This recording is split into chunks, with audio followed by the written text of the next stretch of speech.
saya lanjutkan dalam bentuk video. Ini tadi sudah sampai slide ini. Jadi ada 4 varian of concern, yaitu alpha, beta, gamma, dan delta.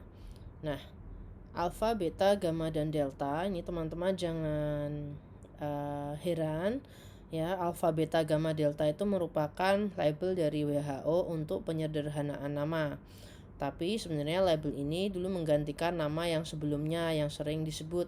Nah, teman-teman mungkin sering mendengar varian yang dinamakan B117 ya, sering disebut juga varian UK. Tapi varian UK atau penyebutan nama tempat itu tidak diperbolehkan karena bisa membuat dampak mungkin ekonomi ya, sosial pada daerah yang disebut tadi. Contohnya juga dulu Wuhan itu kan disebutnya coronavirus Wuhan, coronavirus. Nah, itu tidak boleh ya. Jadi tidak boleh di asosiasikan dengan tempat tertentu ya.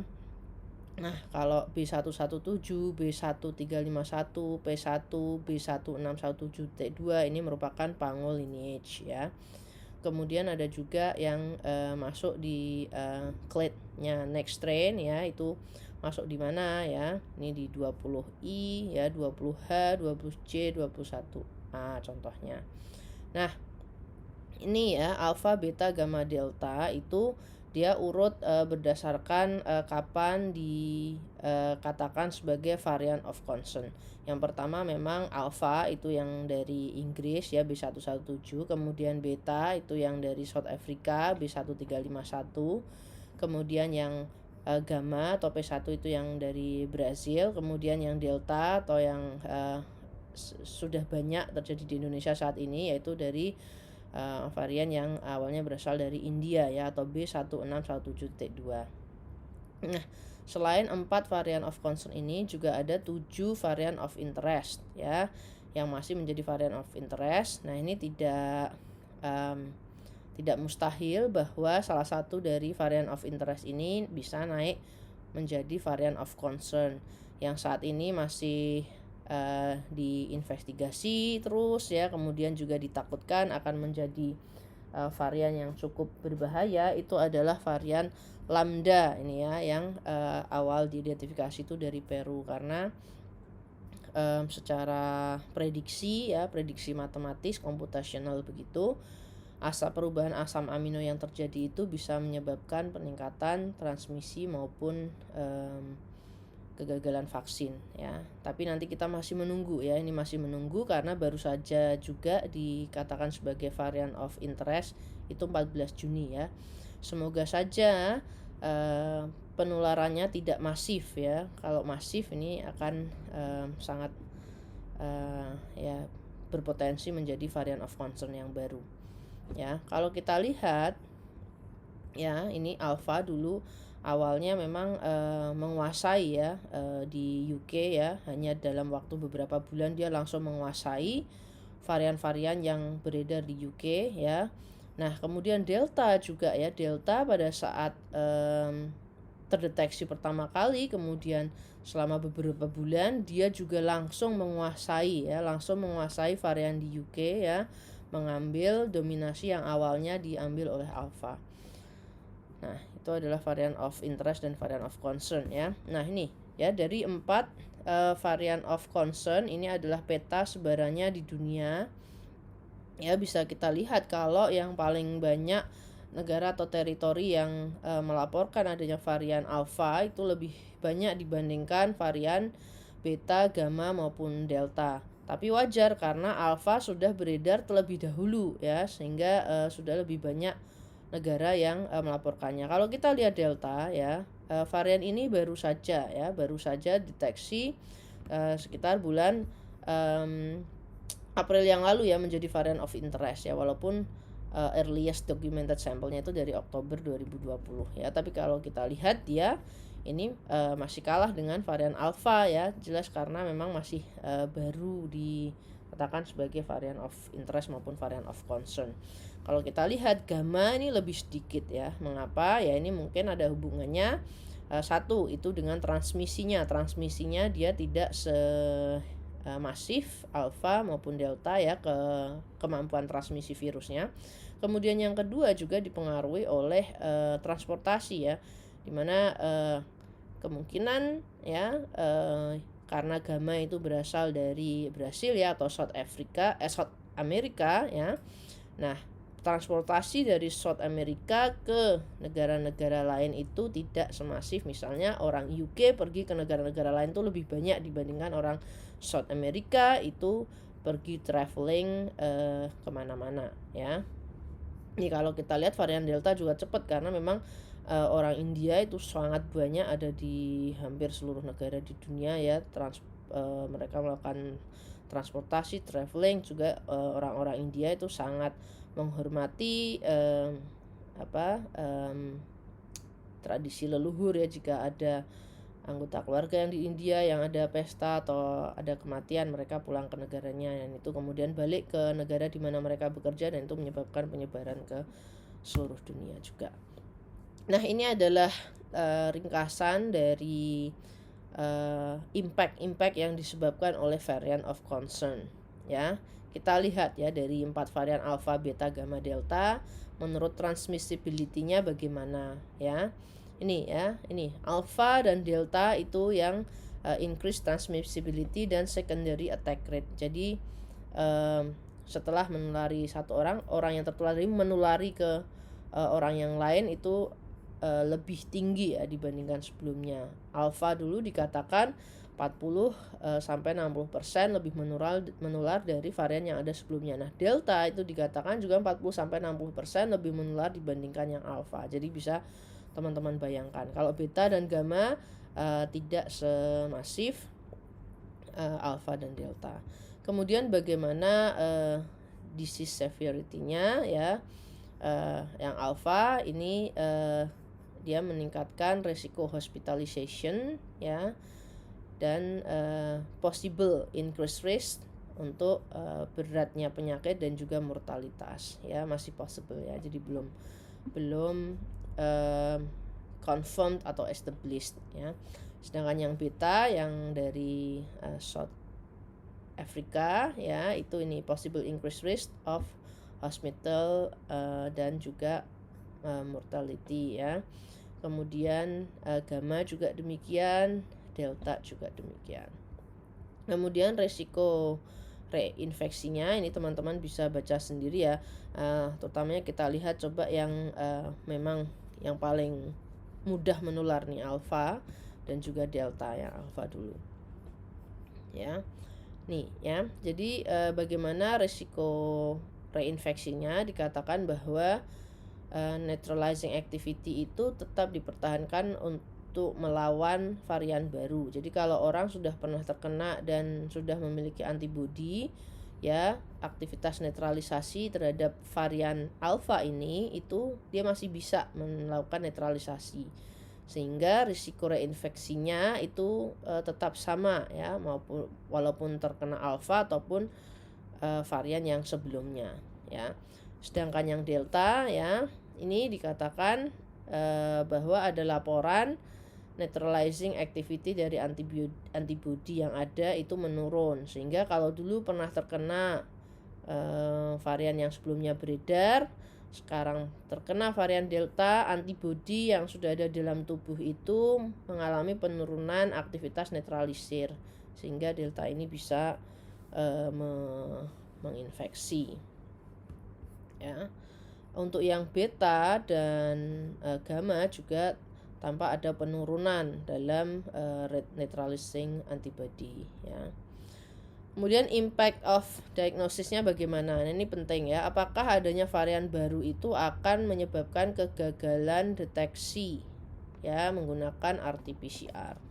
Nah, ini ya. Jadi dari yang alpha ini ya, ini bisa menyebabkan S-gene target failure ya. Kalau misalnya RT-PCR-nya menargetkan gen S, di mana dilalah ya bagian penempelan primer ataupun probe-nya itu sama dengan tempat yang mengalami mutasi, sehingga S-gennya bisa tidak terdeteksi ya. Tapi karena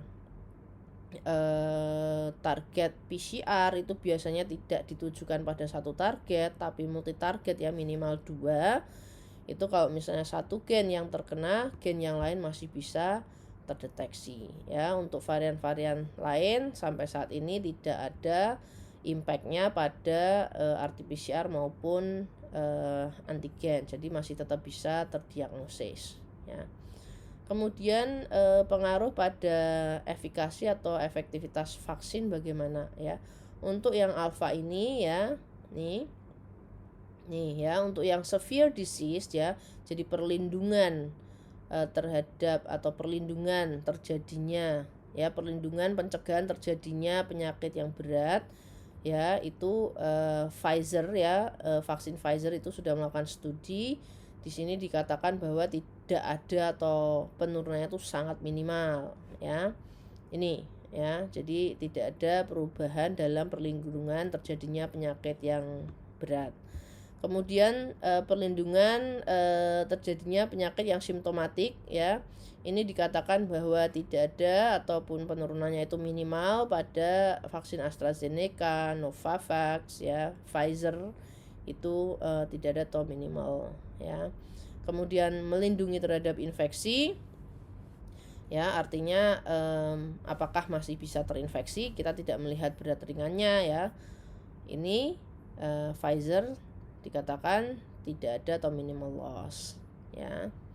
Kemudian perlindungan terhadap asymptomatic infection juga no atau minimal loss untuk Pfizer. Kemudian moderate atau substantial loss ya, itu yang AstraZeneca ya. Kemudian bagaimana dengan yang beta ya, yang dari South Africa ya. Ini sudah diteliti baik vaksin Janssen maupun Pfizer, perlindungan terjadinya penyakit yang berat to no atau minimal loss. Kemudian Janssen, kemudian Novavax itu untuk perlindungan terhadap mild moderate disease itu no atau minimal loss ya. Nah, inconclusive atau substantial loss itu AstraZeneca. Jadi AstraZeneca tampak cukup menurun untuk melindungi terhadap mild atau moderate disease ya. Kemudian untuk perlindungan terhadap infeksi, ini Pfizer ya, mengalami moderate loss ya. Untuk yang gamma ya, yang awalnya dideteksi di Brazil ya, ini ya, sayangnya ada very limited evidence on three vaccine ya, tapi dikatakan bahwa ini ya, untuk symptomatic disease itu no atau minimal loss pada Sinovac nih. Jadi tidak ada atau minimal lossnya, penurunannya minimal ya untuk melindungi ke symptomatic disease ya. Kemudian minimal to moderate loss itu Moderna dan Pfizer ya, melindungi terhadap infeksi, no atau minimal loss pada Sinovac. Nah, kemudian ini ya, yang Delta bagaimana ya, ini yang Delta. Kita lihat nih ya. Nih ya.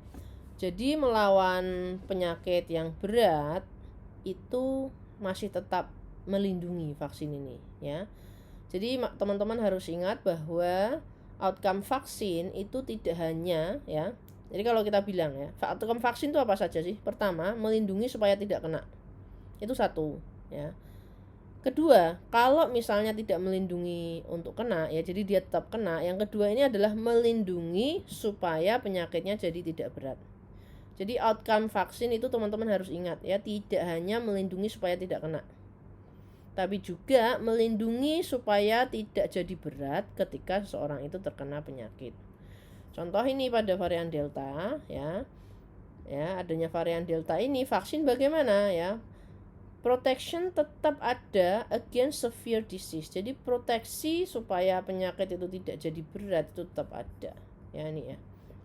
No atau minimal loss untuk Pfizer, AstraZeneca ya. Kemudian untuk symptomatic disease, jadi masih tetap bisa terinfeksi dan mengalami gejala nih ya. Minimal to moderate loss itu Pfizer ya, kemudian AstraZeneca. Ya, kemudian perlindungan terhadap infeksi ya, minimal to moderate loss AstraZeneca dan juga Pfizer. Ini ya teman-teman ya, ini adalah ringkasan efek variant of concern terhadap ini transmissibility, disease severity, risk of reinfection, diagnostik, dan juga efektivitas vaksin. Nah, sekarang diagnosis molekuler SARS-CoV-2 dan variannya ya. Oke, ini saya pengen teman-teman lihat ini dulu ya. Ini contoh yang terjadi pada seorang pasien nih. Jadi ketika dia terinfeksi atau terpapar virus SARS-CoV-2, itu tidak langsung muncul gejala, tidak langsung muncul symptomatic illness ya. Di sini itu ada masa inkubasi terlebih dahulu ya. Nah, otomatis kalau masa inkubasi orangnya tampak sehat ya, orangnya tampak sehat. Nah, di sini itu seringkali tidak dilakukan diagnosis ya, kecuali untuk ini screening asymptomatic patients, contohnya perjalanan ya, atau keamanan mau menghadiri acara tertentu itu diwajibkan screening padahal orang-orangnya asimptomatik. Nah, ini bisa terjaring di situ. Kemudian yang kedua ya, pada tracing kontak erat. Tracing kontak erat ini orang-orang yang di tracing itu juga pada belum sakit, pada belum menunjukkan gejala, tapi diupayakan diagnostik di sini ya. Nah, kemudian kalau seseorang itu sudah mengalami symptomatic illness, jelas kalau symptomatic illness orang pengen tahu saya itu sakit apa ya, dia menjalani pemeriksaan diagnostik ya, ini memang untuk diagnosis ya tujuannya ya, atau screening symptomatic patient. Jadi ada pasien batuk pilek sebanyak 10 orang. Nah, ini dites semua ya untuk screening ini. Yang pertama,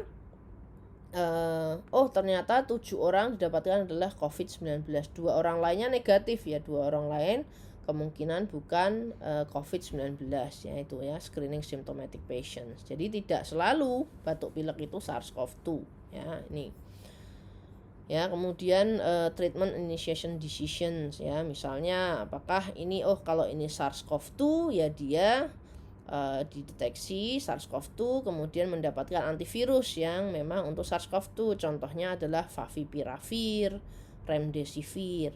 Ternyata dia flu ya, influenza ya, dapat oseltamivir. Jadi itu ya indikasi diagnostik itu untuk treatment ini pada symptomatic illness. Nah, kemudian setelah seseorang itu sembuh, itu masuk fase konvalesen ya. Itu pemeriksaan diagnostik bisa dilakukan. Yang pertama untuk mengetahui kapan ini pasien ini bisa untuk dikeluarkan dari isolasi. Nah, dulu di awal-awal pandemi ini masih membutuhkan hasil negatif ya, hasil PCR negatif untuk selesai isolasi. Bahkan hasil negatif 2 kali baru boleh keluar isolasi. Nah, saat ini sudah tidak dipakai ya, teman-teman sudah tahu ya kriteria untuk selesai isoman. Untuk yang gejala ringan, sedang itu cukup minimal 10 hari sakit plus 3 hari bebas gejala demam dan pernafasan. Jadi tidak perlu lagi swab follow up ya. Nah, itu ya, kalau dulu ini dipakai nih untuk kapan selesai isolasi. Kalau yang COVID berat menurut Kemenkes masih perlu ya, diperlukan hasil PCR negatif. Kenapa? Karena memang studi menunjukkan bahwa pada pasien yang klinisnya berat itu seringkali walaupun sudah 20 hari ya, virusnya itu masih infeksius. Jadi ada beberapa orang yang COVID berat itu walaupun sudah hari ke-20 virusnya masih infeksius ya. Kemudian pada fase konvalesen ini juga sering dideteksi juga untuk mengetahui shedding ya. Teman-teman sudah pernah dengar ya, selain di nasofaring ternyata virusnya juga shedding juga di feses. Dan shedding di feses itu biasanya lebih lama dibandingkan shedding di nasofaring. Nih ya. Kemudian pertimbangan memilih tes diagnostik apa, itu yang pertama deteksi infeksi secara langsung atau tidak langsung ya. Langsung itu contohnya adalah PCR, itu langsung mendeteksi asam nukleat virus. Swab antigen langsung mendeteksi protein dari virus ya, bagian dari virus. Tidak langsung contohnya adalah antibody ya. Ini bukan mendeteksi virusnya tapi mendeteksi respon host terhadap adanya virus. Nah, ini teman-teman harus menentukan ya mana yang terbaik ya. Tentu saja kalau di awal-awal untuk diagnostik tentu saja adalah deteksi langsung ya. Kemudian menentukan turnaround time ya. Turnaround time pemeriksaan tersebut bagaimana? Contoh di daerah yang terpencil PCR-nya itu ngirimnya aja lama, butuh lebih dari 24 jam. Ngantrinya di lab pun lama, lebih dari 48 jam. Nah, hasilnya ketika keluar hasil jadi nggak bermanfaat lagi kan ya, karena dibutuhkan cepat keluar hasil supaya orang itu diisolasi atau keluar dari isolasi seperti itu. Jadi harus diperhatikan ini ya. Makanya swab antigen ya itu menjadi modalitas utama di tempat-tempat daerah-daerah terpencil ya, yang kalau nunggu PCR itu lama. Kemudian throughput ya. Kalau lab yang besar throughputnya sehari bisa ribuan sampel ya. Kalau labnya kecil ya sehari paling maksimal bisa 100 sampel. Nah, ini juga mempertimbangkan ini ketika terjadi outbreak besar-besaran. Kalau kita maksa mau PCR tapi lab kita kecil ya tentu saja tidak mampu.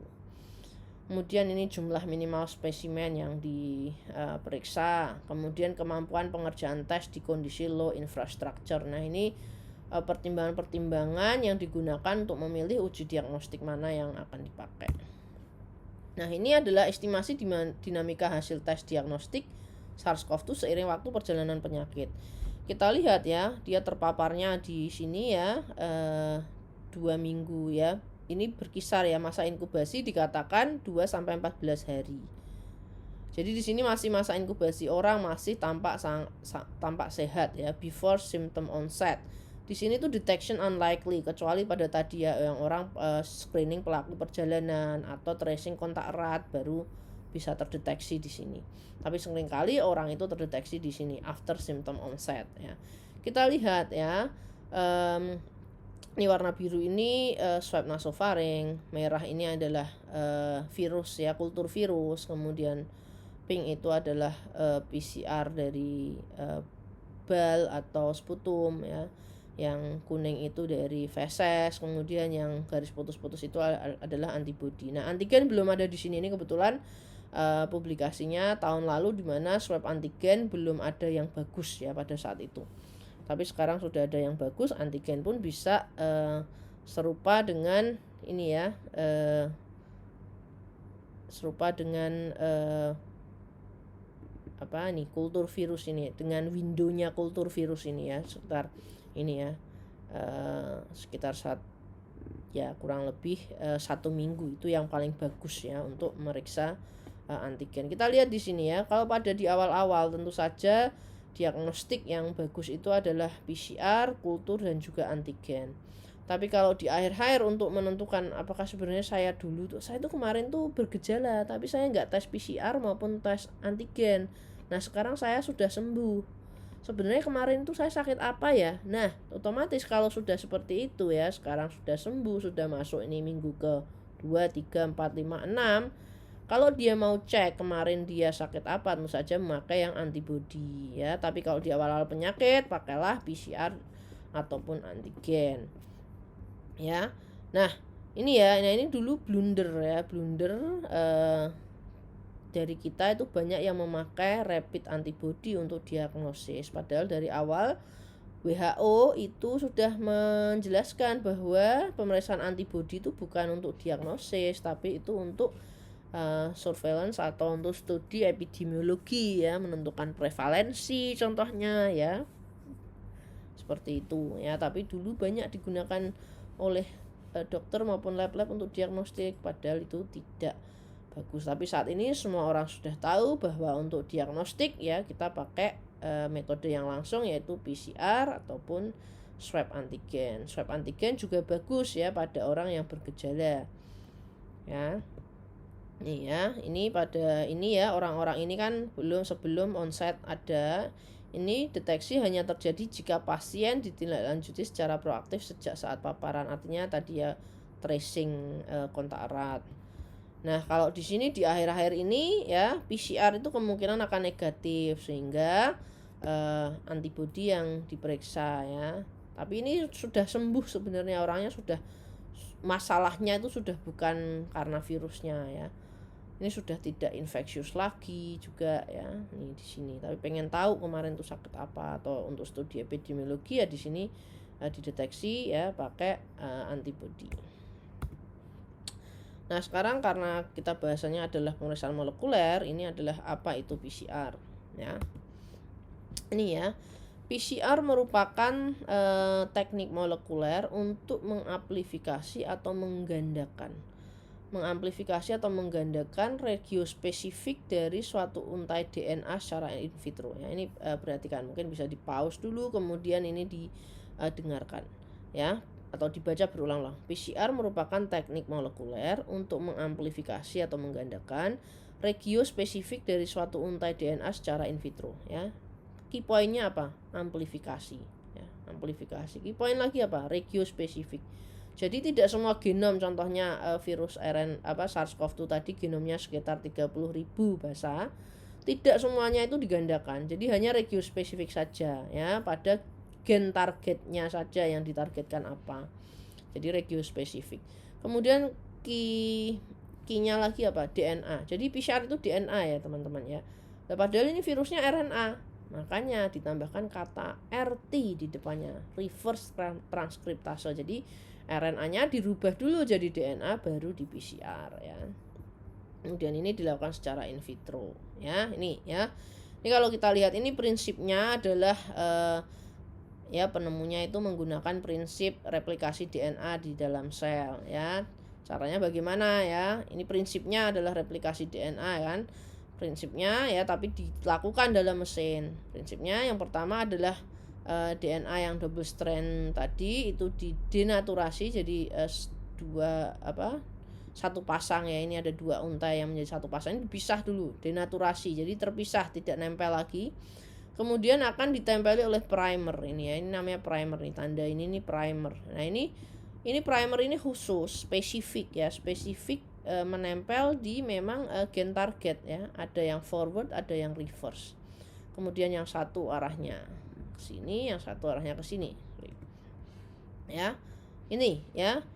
Setelah siklus pertama ya, masing-masing untai awal ini ya memiliki pasangannya masing-masing ya. Jadi dari satu kopi awalnya kan, satu pasang menjadi dua pasang setelah siklus pertama ya. Kemudian setelah ini siklusnya kembali lagi seperti awal tadi ya, denaturasi lagi, kemudian primer annealing, kemudian elongasi. Nah seperti ini ya, akhirnya dari satu kopi setelah siklus kedua menjadi 4 kopi. Nah demikian seterusnya ya, dilakukan bisa 20, 30, 40, bahkan 45 siklus ya seringnya kalau untuk SARS-CoV-2, sehingga nanti bisa hasil akhirnya dari satu kopi ini adalah 2 pangkat N. N itu adalah siklusnya ya. Jadi bukan 2 kali N tapi 2 pangkat N. Bayangkan kalau misalnya siklusnya ada 45, teman-teman bisa membayangkan hasil akhirnya ada berapa millions and millions of copies ya. Nah teknik ini memungkinkan untuk mengamplifikasi sejumlah kecil DNA secara eksponensial sehingga bisa bisa untuk mengidentifikasi mikroorganisme. Nah, kalau mendengar cara seperti ini kita ingat alat ini ya, fotokopi. Jadi dari satu bisa di copy ribuan ya. Itu menggunakan mesin fotokopi. Nah, itu adalah prinsip dari PCR amplifikasi ini. Penemunya adalah Dr. Karim Lisch ya, menemukan PCR pada tahun 83 dan akhirnya dia memperoleh Nobel karena memang penemuan ini sangat penting pada bidang mikrobiologi pada umumnya ya. Dulu mesinnya seperti ini ya, ini suhu yang berbeda-beda, suhu untuk denaturasi, suhu untuk primer annealing, suhu untuk elongasi. Nah sekarang itu sudah jadi satu mesin saja ya, sudah jadi satu mesin saja, di mana di mesin ini suhu itu bisa naik turun ya, naik turun dengan cepat.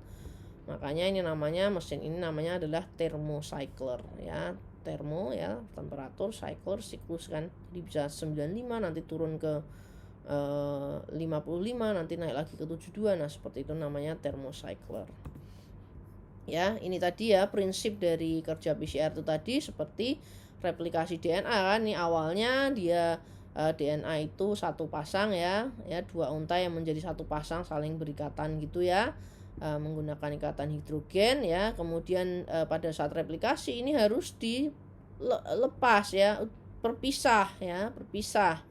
Ini ya, strandnya terpisah nih ya, ini ya, menggunakan ini ya, helikase ya, enzim helikase ini terpisah ya, helikase girase gitu ya. Nah kemudian masing-masing strand itu akan membentuk komplementarinya ya, membentuk untai komplementarinya ya. Nah oleh karena itu dari 1 menjadi 2 ya, ini nanti dari 2 menjadi 4, 4 jadi 8, 8 jadi 16, 16 jadi 32, nah dan seterusnya ya, jadi 2 pangkat N. Komponen dalam reaksi PCR itu ada ini DNA template, tentu saja ini maksudnya adalah sampelnya ya. Kemudian ada primers ya, kemudian ada polimerase, kemudian ini ada building blocknya ya, yang berisi nukleotida ya, nukleotida trifosfat ya, ATGC itu kalau DNA. Kemudian ada buffer cofactor ya, ini ya. Jadi step yang pertama itu adalah denaturasi, itu terjadi pada suhu tinggi ya, 94 derajat Celcius ya. Dari satu untai yang berikatan ini, dua untai atau satu pasang yang berikatan ini dengan suhu tinggi dia akan terpisah ya, lepas ikatan hidrogennya, jadi mengalami denaturasi. Kemudian apa ya, diturunkan suhunya 50 sampai 65 derajat. Apa yang terjadi pada suhu ini, nanti primer yang spesifik tadi dia akan nempel di lokasi yang memang komplementer dengan dia ya, pasangannya. Dan ini harus kita cek bahwa dia itu memang spesifik dengan apa yang mau kita targetkan ya. Ini namanya step ini namanya annealing ya di situ. Kemudian untuk PCR yang konvensional ini suhu dinaikkan lagi jadi 72. Nah di saat 72 apa yang terjadi nih ya, enzim polimerasenya bekerja. Nah dari lokasi primer tadi dia akan memasang basa lanjutannya, dung dipasang ya.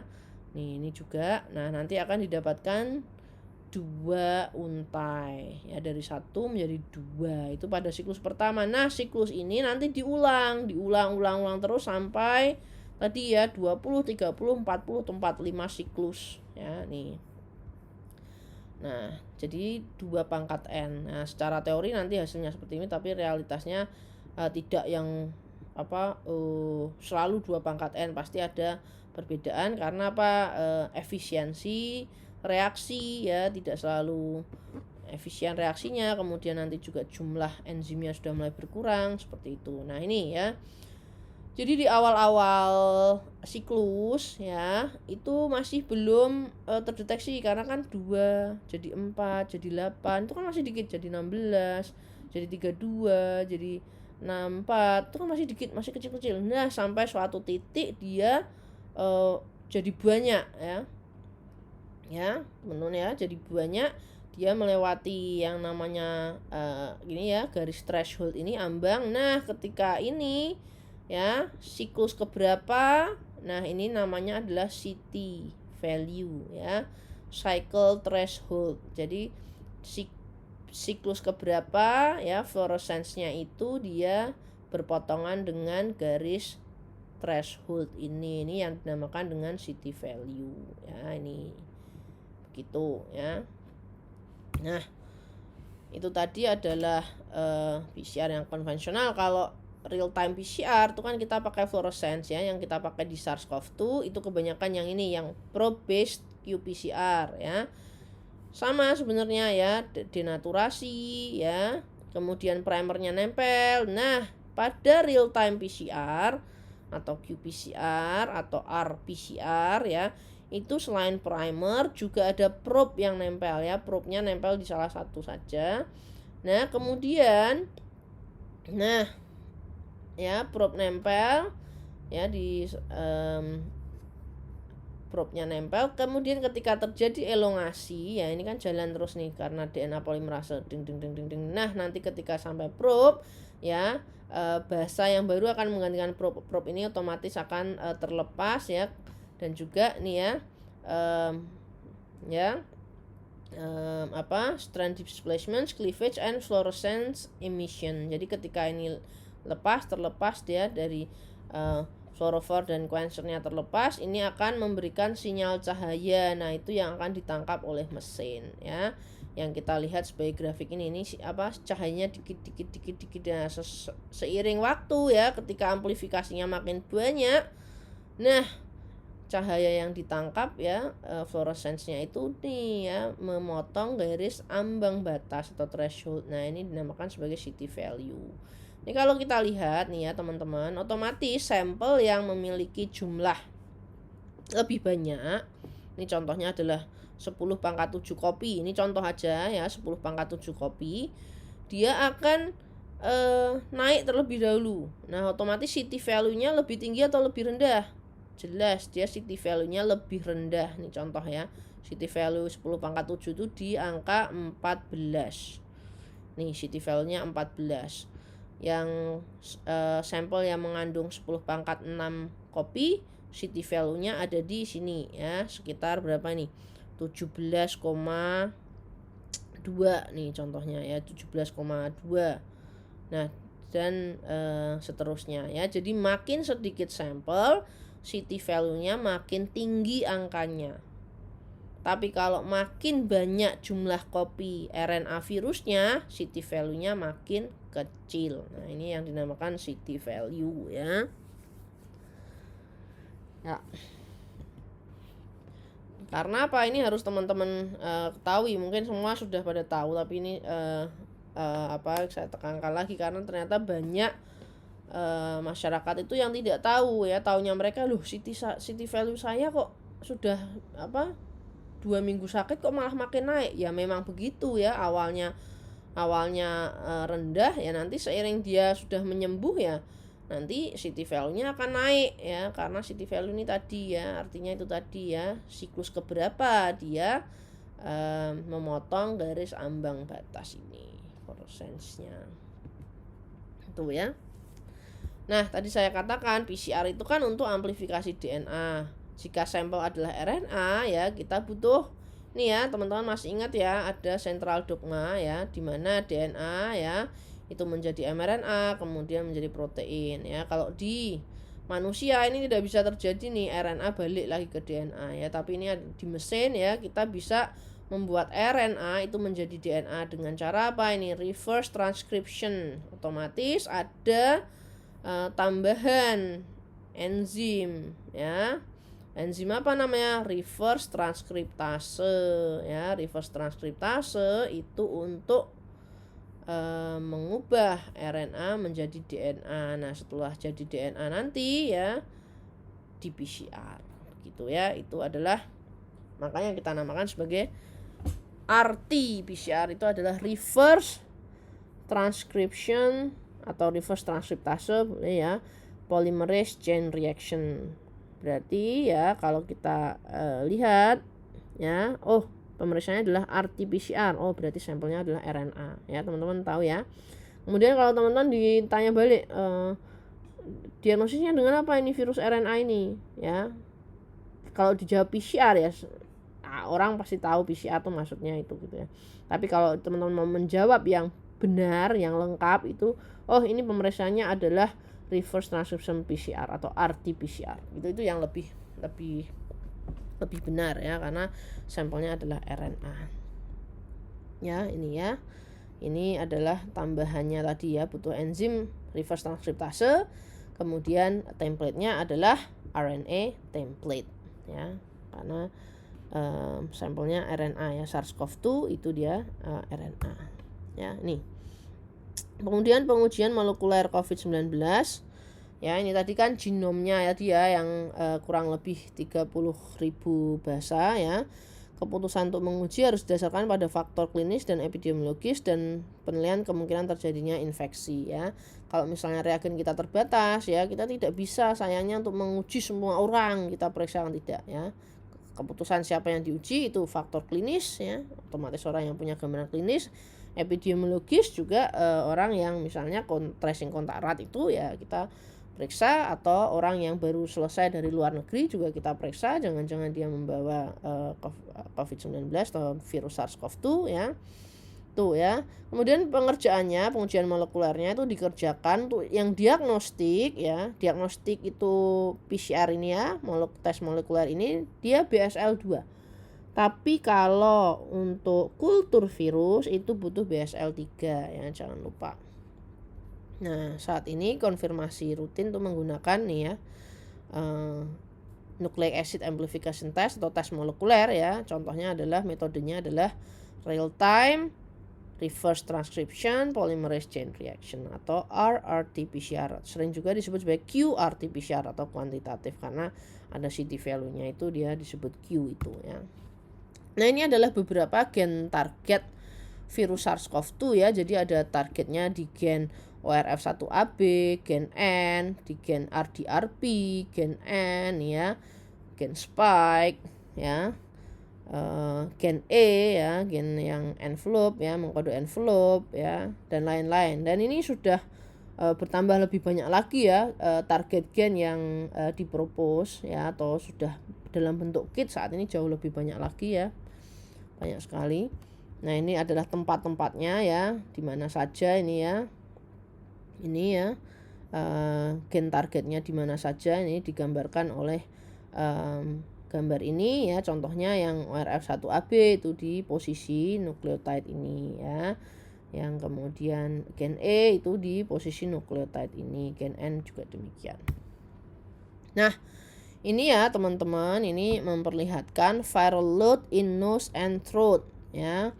Coba kita lihat ya, di awal paparan ini paparan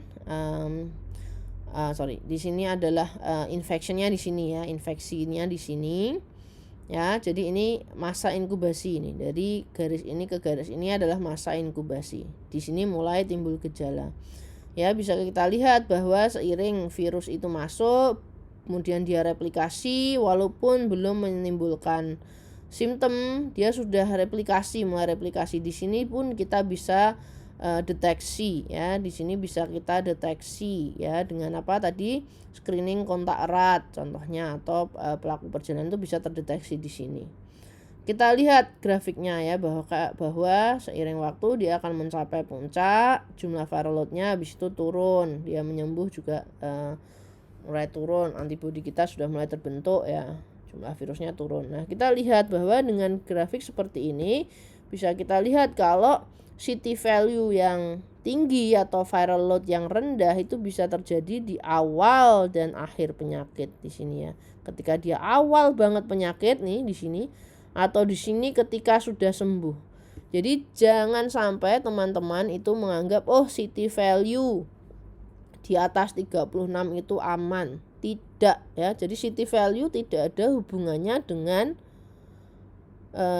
aman tidaknya seseorang untuk keluyuran ya.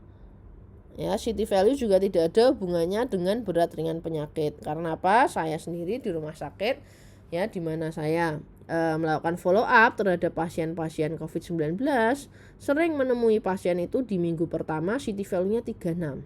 Nah, kalau ini teman-teman ikut-ikutan dengan hoax yang ada itu, 36 aman, nggak menular, kemungkinan penularannya kecil. Nah, ini bisa blunder ya teman-teman ya. Nah, ternyata yang CT value-nya 36 tadi, minggu kedua CT value-nya jadi berapa? 22. Ya.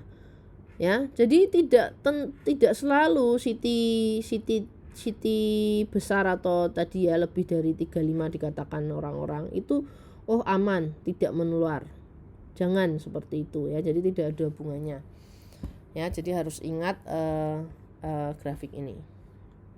Itu CT tinggi ya, atau mendekati negatif, angkanya itu bisa terjadi di awal dan akhir penyakit. Di awal karena memang jumlah virusnya yang replikasi masih sedikit, jadi masih rendah.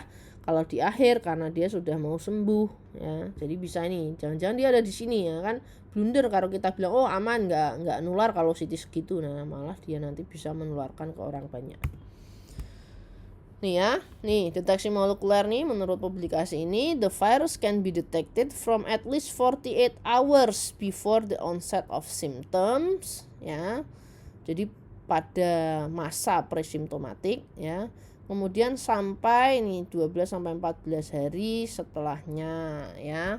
Bahkan beberapa orang bisa sampai 2 bulan gitu kita juga temukan, tapi itu ya termasuknya jarang ya. Kalau zaman dulu sih sering ya, mungkin virus sheddingnya juga lebih lama ya. Tapi kalau akhir-akhir ini ya biasanya 2 minggu kemudian tuh negatif, atau maksimal 1 bulan tuh sudah negatif ya. Nah, ini adalah salah satu contoh panel yang digunakan, itu berdasarkan protokol CDC. Ini adalah salah satu contoh ya, ada banyak kit yang dipakai, ini adalah salah satunya. Ya, jadi menggunakan kebetulan kalau protokol ini itu menggunakan 3 target PCR-nya ya. Jadi menggunakan 3 campuran primer dan probe. Yang pertama untuk kalau dari virusnya dia mentargetkan 2 ya, yang satunya adalah internal control. Ya, jadi 3 target itu 2 milik si virus, sama-sama di gen N ini ya, tapi lokasinya berbeda dari gen N itu ya. Di lokasi yang berbeda dari gen N. Kemudian yang ketiga itu dia pakai untuk internal control ya, internal controlnya dia pakai human RNase-P gen ya. Jadi kalau sampelnya dari manusia otomatis ini harus positif ya. Kalau sampelnya dari manusia otomatis ini harus positif karena ini adalah human RNase-P gene yang ada di manusia ya. Kalau ini enggak positif, nah nanti kita lihat ininya ya. Kemudian ada positif kontrol. Positif kontrolnya ini dia pakai sequence DNA ya, sequence DNA SARS-CoV-2 ya, yang dia non infectious ya, itu untuk positif kontrol. Kemudian ada non template control, ini harus selalu ada dalam setiap pemeriksaan PCR ya, yang dimana isinya adalah nuclease free water atau RNase free water atau DNase free water. Jadi nuclease free water itu harus ada di setiap running PCR untuk menentukan atau untuk mengontrol apakah ada kontaminasi atau tidak. Kalau air aja positif, nah berarti pekerjaan seluruh sampel di plate itu tidak bisa dipercaya hasilnya. Lawang air aja positif ya, apalagi well sampel yang lain ya. Gitu. Nah, ini pembacaannya ya, pembacaannya tadi ya ada 2 target. Target ini bisa macam-macam ya. Ini salah satu contoh aja protokol dari CDC. Contoh, kalau ada 2 target virus positif, internal kontrolnya pun positif, jelas interpretasinya adalah SARS-CoV-2-nya positif ya. Jadi COVID-19 orang tersebut ya. Nah, ini ya hasil dilaporkan ke pasien tentu saja, kemudian ke dokter, dan karena ini pandemi ya, semua hasil pemeriksaan PCR itu secara otomatis ya, lab-lab itu wajib untuk melaporkannya ke Balitbangkes, di mana Dinkes termasuk juga bisa mengakses data orang-orang yang ada di regional dia ya. Kemudian kalau dari 2 target virus ini hanya salah satu saja yang positif, internal control positif, ini jelas ya, internal control karena dia human, dari human ya harus positif. Tapi kalau virusnya dari 2 target kok satu saja yang positif, itu kita sebut sebagai hasil inkonklusif ya. Dimana kalau terjadi hasil inkonklusif, yang dilakukan apa? Ini ya, ulangi PCR atau ulangi dari sejak ekstraksi. Nah, kalau misalnya hasilnya sama ya, targetnya yang positif sama, misalnya sebelumnya hasilnya ini N1, nanti diulangi lagi N1, ya udah itu berarti positif. Tapi kalau diulangi kok jadi negatif, ya hasilnya negatif gitu ya.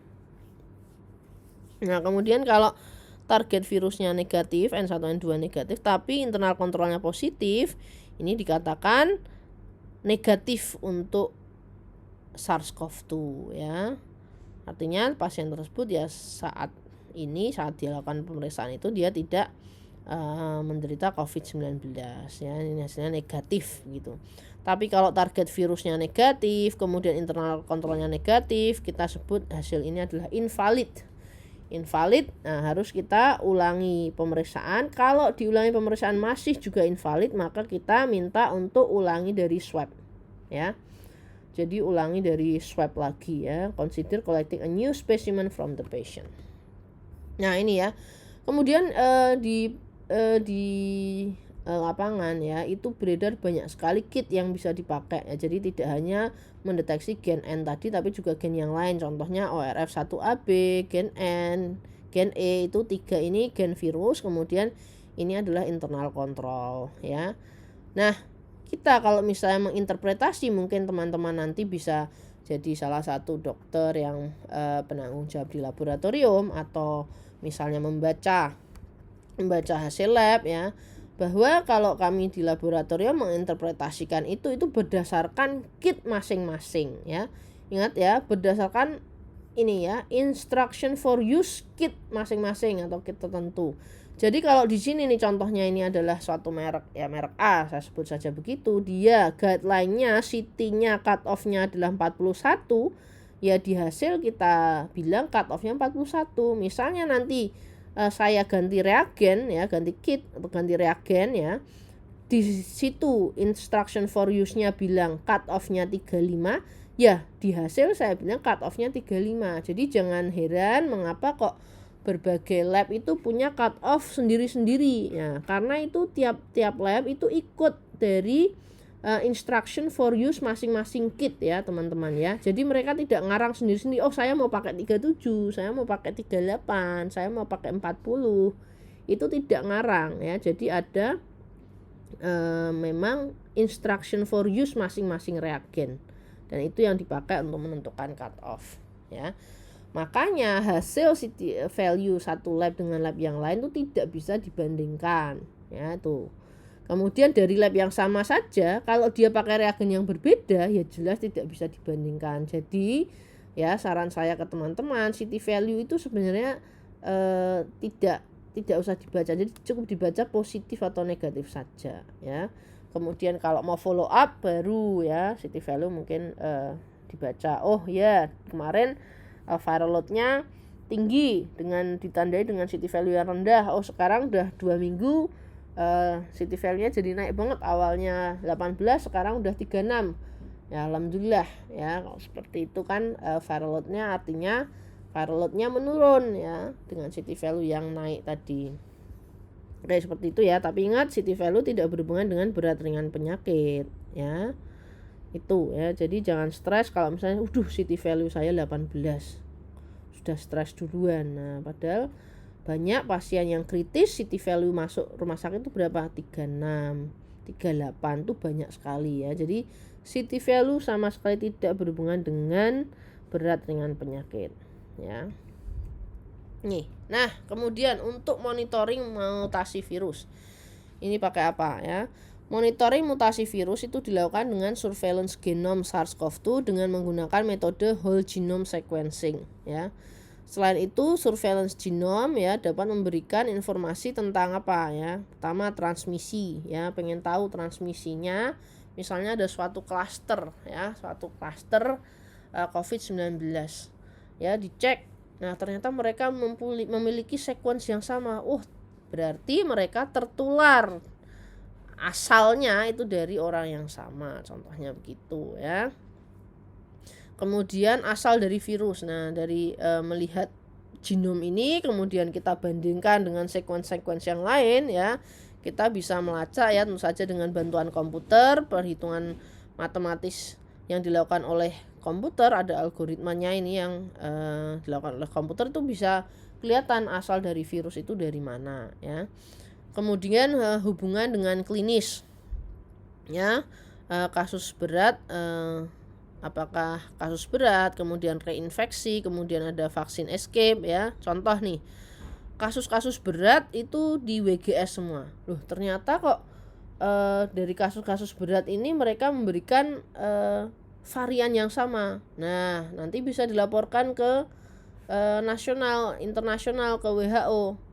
Jangan-jangan varian ini berhubungan dengan peningkatan severity contohnya. Kemudian reinfeksi ya, dia sudah pernah terinfeksi sebelumnya, sekarang kok mengalami reinfeksi. Sebenarnya virusnya sama nggak ini yang menginfeksi lagi nih? Nah dicek, ternyata ini varian baru tadi ya, varian alpha ya, kemudian varian beta, gamma, delta tadi ya. Kemudian vaksin escape, orang ini tuh sudah divaksin tapi kok ini jadi positif COVID-19. Nah, dia terinfeksi virus yang mana sih ini? Jangan-jangan varian baru. Nah, ternyata benar ya, varian Delta contohnya seperti itu. Nih ya, beberapa manfaat dari surveillance genome SARS-CoV-2. Yang pertama, untuk memahami bahaya atau emergensi dari SARS-CoV-2 ya. Ya, kemudian whole genome sequencing itu bisa untuk identifikasi virus baru juga ya. Ya, jenis agent ya, identifikasi apakah ada penularan human to animal atau sebaliknya human to human ya, atau animal to human ya. Jadi pengen kita lihat nih dengan whole genome ini kekerabatan virus yang menyerang manusia dengan virus yang menyerang hewan, kerabatannya bagaimana? Ternyata erat ya. Contohnya SARS-CoV-2 ya, dia hubungan erat dengan yang ada di pangolin ya.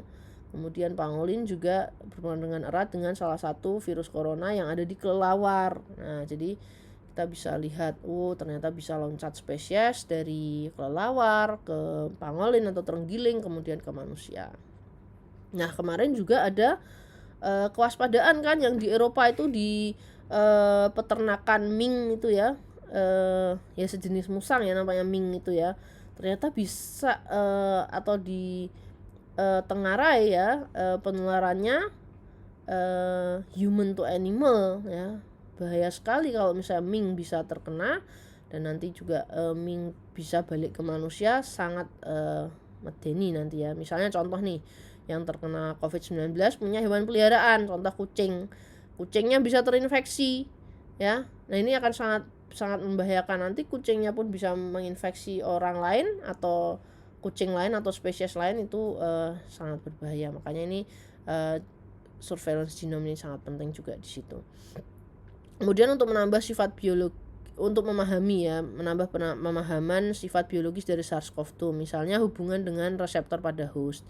Jadi kalau kita tahu sequence ya genetik dari suatu virus, itu bisa kita lakukan modeling ya. Modeling itu secara matematis, komputasional ya, nanti in silico kita bisa lihat kekuatan ikatan antara protein spike dengan reseptor ACE2 yang ada di sel host itu bagaimana ya. Ini seperti itu. Nah, ini juga yang dipakai yang menyatakan bahwa varian lambda itu harus diantisipasi, karena perhitungan atau modeling seperti ini ya mengisyaratkan bahwa varian lambda itu patut diwaspadai. Nah, kemudian yang ketiga tentu saja untuk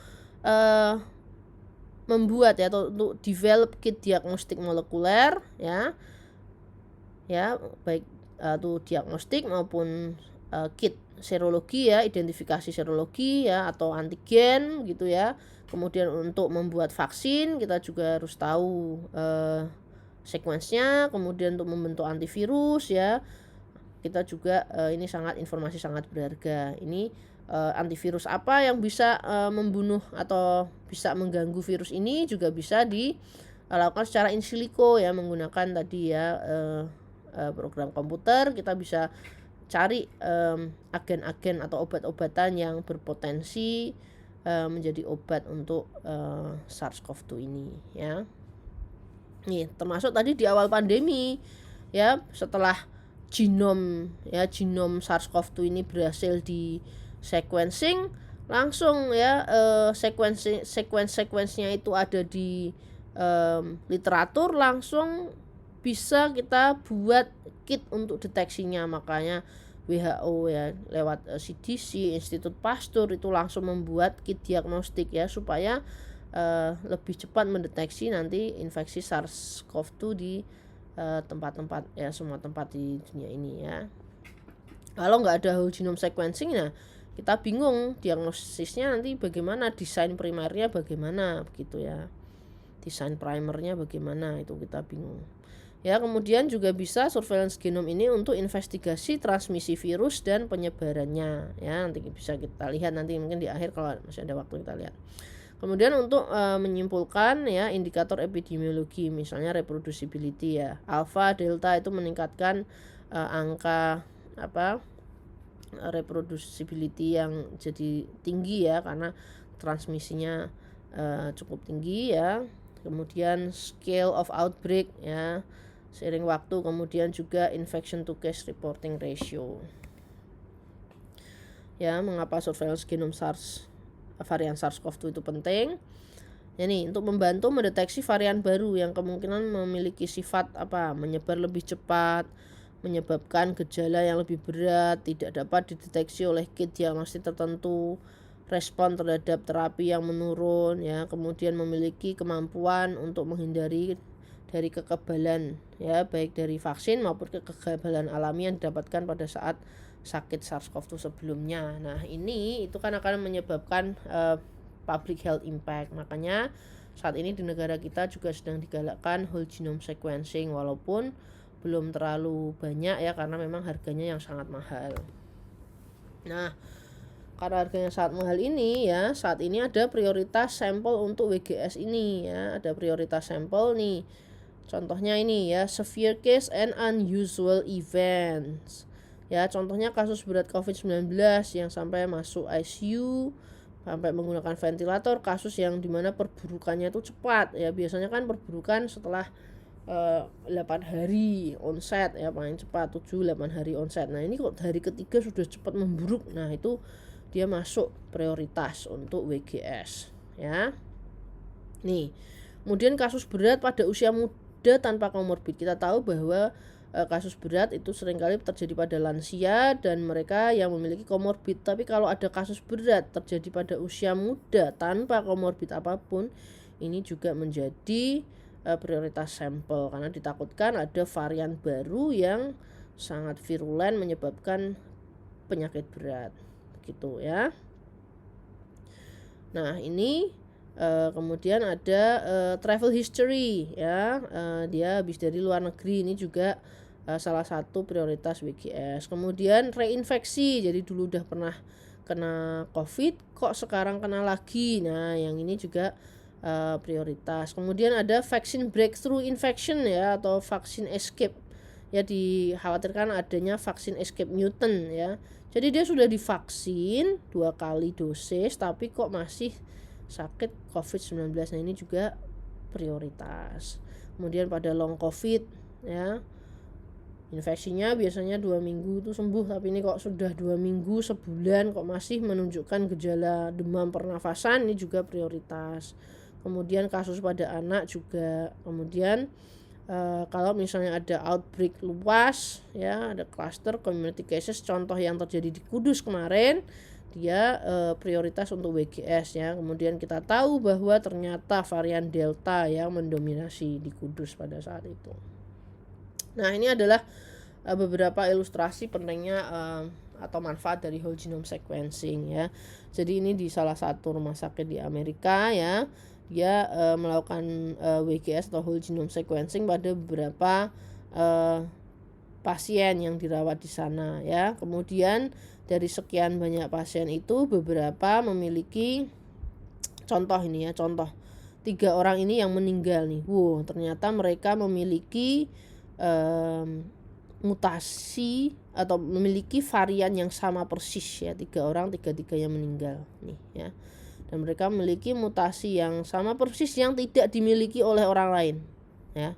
Nah, ini cocok dari varian ya, ini cocok diinvestigasi lebih lanjut virus apa ini ya yang menyebabkan kematian pada 3-3-nya ini, yang mutasinya tidak didapatkan pada pasien lain. Nah, seperti ini ya teman-teman ya. Nih ya, jadi ini dari WGS ini bisa kita lihat nih contoh, 2 orang ini terinfeksi virus yang sama. Ini bukan pasien, sorry, ini adalah kontrol sequence lain yang dipakai. Ini contoh yang jelas ini tadi nih ya, 3 orang ini terinfeksi virus yang sama. Oke ya, nih berarti ada penularan nih di situ nih, 3 orang ini dari sumber yang sama. Ini juga ini persis teplek virusnya ya, tapi 2 meninggal, 1 masih berat ya, 1 sudah keluar rumah sakit tapi kemarin dirawat dengan COVID berat nih contohnya. Kemudian 4 orang ini ya, 4 orang ini sama persis juga virusnya yang menginfeksi, 4-4-nya berat semua. Nah, seperti itu ya. Ini ya teman-teman ya, fungsi dari whole genome sequencing itu manfaatnya banyak sekali, termasuk ini ya. Ya, kalau misalnya memang kita men-spot, oh varian ini, mutasi ini kok delalah pasiennya meninggal semua ya, ini langsung memberikan alert ya ke nasional maupun internasional ya. Nah, ini kalau kita lihat ya, ini yang ada di dunia ya, global subsampling ya. Ini kita lihat ini ya, yang warna ini biru tua ini adalah beta, biru muda ini adalah alfa ya. Maaf. Ini adalah beta, kemudian ini adalah alfa ya, kemudian ini adalah gamma, kemudian yang hijau ini adalah delta. Nah, kalau kita lihat ya, semuanya ini 4 varian of concern ini ya, 1, 2, 3, 4 ini dia berasal sama-sama dari varian sebelumnya yang memiliki mutasi di ini ya, D614G yang kita katakan dulu sebagai super spreader ini ya. Dan memang ini yang menelurkan. Jadi ini nenek moyangnya 4 ini belum nenek moyang, neneknya mungkin ya, atau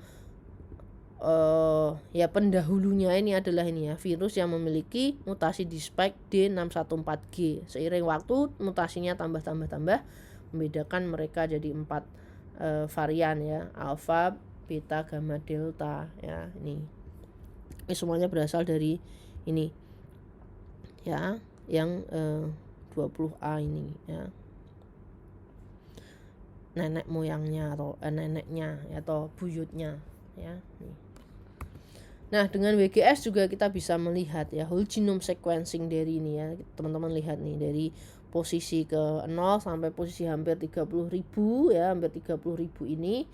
Nah, spot-spot mana yang sering mengalami mutasi nih ya. Kita bisa lihat memang di protein ini ya, di gen yang mengkode protein S ini ya. Di sini ini sering terjadi mutasi nih di sini ya.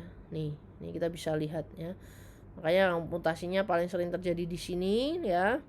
Nah, karena protein S ini yang berikatan dengan reseptor ya, kita khawatirkan ya ini bisa menyebabkan tadi ya, hasil dari mutasi tadi teman-teman di slide sebelumnya tadi kan sudah lihat ya, hasil dari mutasi itu bisa virusnya diuntungkan atau virusnya dirugikan. Kalau virusnya dirugikan kita senang ya. Kalau virusnya diuntungkan, nah ini bisa jadi dia lebih erat ikatannya dengan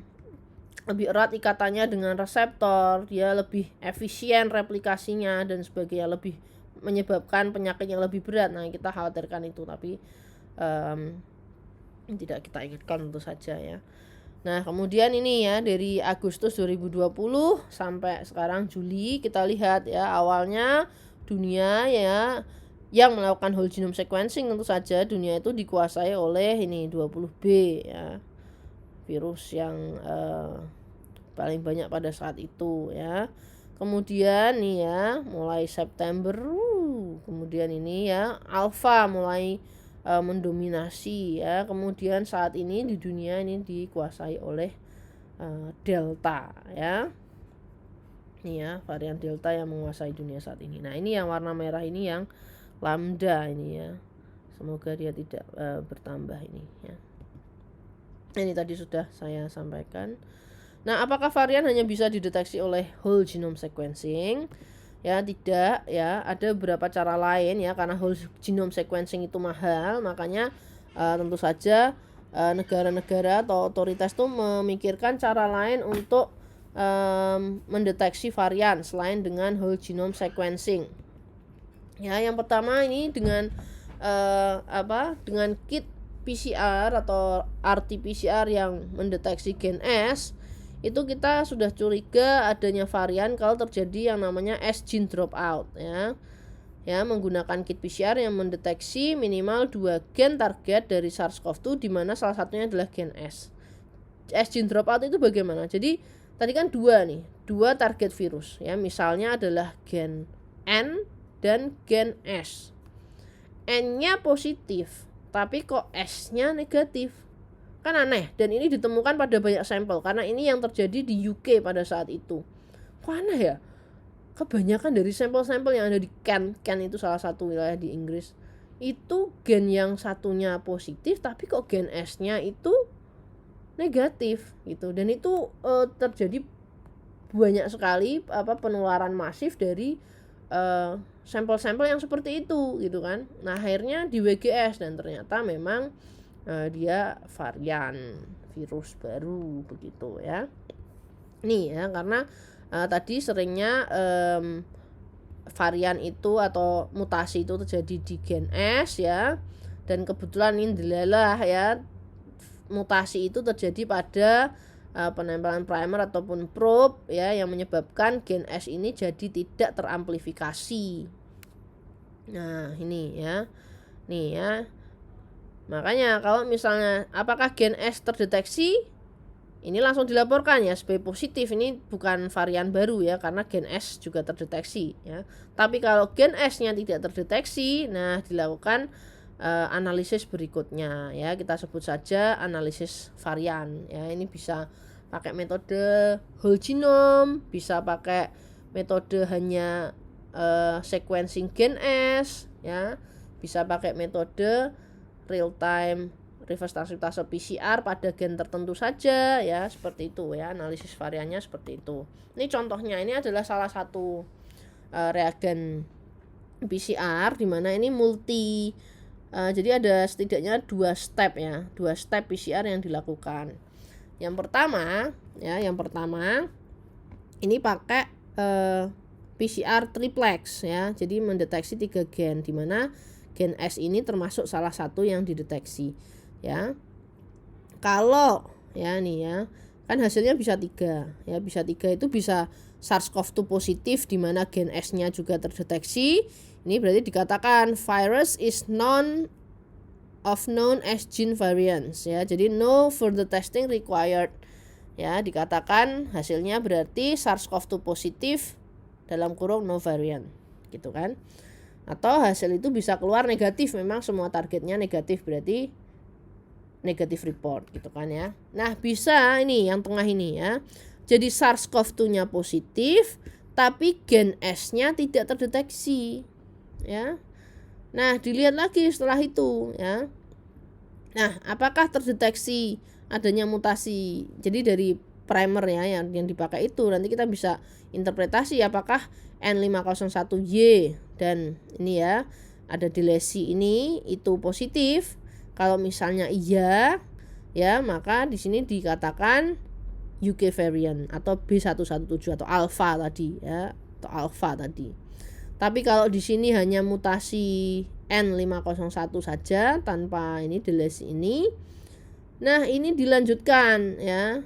Di sini di laporan sementaranya ada SARS-CoV-2 varian positif. Kemudian dilanjutkan pemeriksaan berikutnya ya, yang memakai ini 5-plex. Kalau tadi 3-plex, ini 5-plex. Ya, mendeteksi cukup banyak apakah UK variant atau alpha ya ini ya. Kemudian Brazil atau P1 atau gamma ya. Kemudian ini South Africa itu beta ya. Ini jadi bisa menggunakan real time RT-PCR untuk mendeteksi ini ya, apakah nanti termasuk UK, Brazil atau South Africa variant ini ya. Jadi tidak harus dengan whole genome sequencing.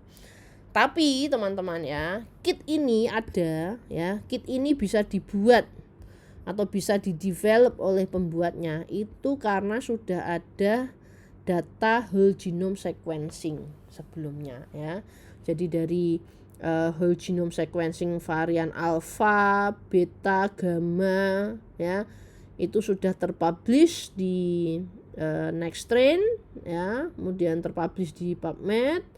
Nah, makanya pembuat ini sengaja mendesain primernya sengaja di situ ya, di tempat mutasi. Jadi kalau ada amplifikasi artinya tidak ada mutasi, tapi kalau tidak ada amplifikasi artinya ada mutasi gitu. Makanya dia bisa membuat kit-kit ini ya.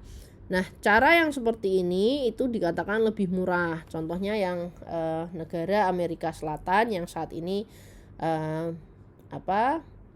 kebanyakan varian lambda ya. Kalau dia harus whole genome sequencing itu kan mahal ya. Nah, makanya mereka juga mendevelop kit ya, RT-PCR ya, kit RT-PCR yang khusus mendeteksi varian lambda. Jadi itu tadi, jadi primer dan probe-nya didesain ya, ditargetkan di daerah mutasi dari varian tersebut. Nah, nanti bisa diinterpretasi apakah varian positif atau varian negatif. Begitu ya. Jadi tidak harus selalu dengan whole genome sequencing. Oke, ini adalah akhir dari kuliah ini. Kemudian kalau misalnya ada pertanyaan, saya harapkan ada banyak pertanyaan nih. Pokoknya teman-teman tidak ada pertanyaan bodoh, tidak ada pertanyaan lucu. Teman-teman kalau yang tidak tahu silahkan ditanyakan ya. Kesimpulan dari kuliah ini adalah virus SARS-CoV-2 bermutasi secara alami pada saat replikasi. Jadi mutasi itu alami ya. Kalau virusnya replikasi otomatis ada mutasi. Tapi ingat tadi outcome mutasi tidak selalu menguntungkan virus ya. Bisa jadi dia merugikan virus dan itu yang kebanyakan terjadi ya. Tapi sayangnya memang kita saat ini kita berhubungan dengan varian yang mutasinya itu menguntungkan virus itu ya. Oke, kesimpulan yang kedua, RT-PCR merupakan teknik molekuler yang bertujuan untuk mengamplifikasi RNA target yang sebelumnya telah dirubah menjadi complementary DNA. Ya ini tadi ya, menjelaskan tentang PCR. Kalau sampelnya awalnya berupa RNA, maka namanya adalah RT-PCR atau reverse transcription PCR. Oke, RT-PCR saat ini menjadi gold standard diagnosis COVID-19. Kemudian kit real-time RT-PCR yang digunakan untuk mendeteksi SARS-CoV-2 menargetkan lebih dari satu target gen virus. Jadi tidak hanya satu gen ya, minimal harus 2 gen ya untuk menghindari negatif palsu juga ya. Kalau satu gen itu ternyata mengalami mutasi ya. Oke. Kemudian yang terakhir, deteksi varian dapat menggunakan whole genome sequencing atau kit khusus untuk mendeteksi varian tertentu. Contohnya yang varian UK itu dengan S-gene dropout ya. Dilihat ada kit yang gen N-nya kok positif, gen S-nya kok negatif. Nah, ini kita sebut sebagai S-gene dropout, di mana S-gene-nya itu tidak terdeteksi. Nah, ini sudah memunculkan kecurigaan jangan-jangan ini merupakan varian. Nah, ini kemudian dilanjutkan dengan analisis varian ya, bisa menggunakan kit yang murah yaitu dengan metode RRT-PCR dengan target khusus di tempat mutasi tadi. Ya, itu adalah isi kuliah pada siang hari ini atau pagi hari ini. Dan ini harus diingat ya, viruses only mutate if they keep infecting. Jadi kalau kita mau menghindari varian baru, otomatis kita harus mengendalikan infeksinya ya. Mengendalikan infeksi, mengendalikan transmisinya, jangan sampai lebih banyak orang terinfeksi. Kalau lebih banyak orang terinfeksi, mutasi itu akan terus terjadi ya. Oke, terima kasih atas perhatiannya teman-teman. Saya harapkan nanti ada banyak pertanyaan, bisa dikirimkan melalui WhatsApp, dikumpulkan dulu, atau dikirimkan melalui email juga bisa ya. Terima kasih. Assalamualaikum warahmatullahi wabarakatuh.